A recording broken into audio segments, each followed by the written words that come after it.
ব্যবস্থা যখন সব হয়ে গেছে তখন আর দেরি করাটা ঠিক হবে না। হ্যাঁ হ্যাঁ, এসো সবাই, কাঁধে কাঁধ মেলাই।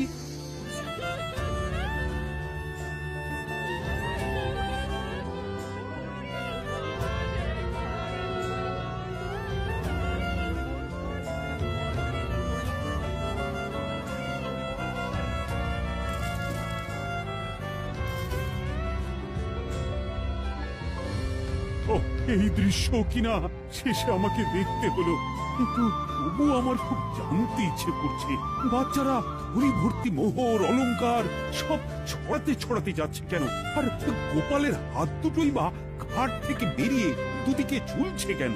মহারাজ, আর একটা ব্যাপার কি আপনি লক্ষ্য করেছেন?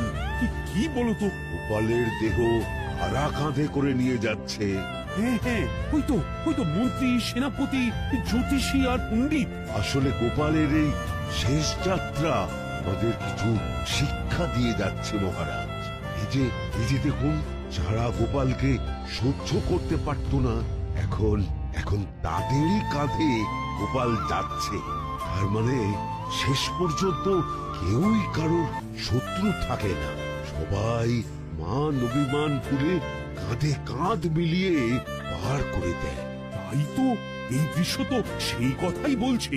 আর ওই যে মোহর আর অলংকার ছড়িয়ে যাচ্ছে, সেটাও বুঝিয়ে দেয় যে এই অর্থ, সমৃদ্ধি সবই ফেলে একসময় চলে যেতে হবে। কি ভীষণ সত্যি। দুটো খালি হাতও বুঝিয়ে দিচ্ছে খালি হাতেই আমরা সংসারে এসেছিলাম, আর খালি হাতেই আমাদের যেতে হবে। এই চরম সত্যিটা আমি আগে বুঝিনি। গোপাল, গোপাল, তুমি মরে গিয়ে আমাকে চরম শিক্ষা দিয়ে গেলে।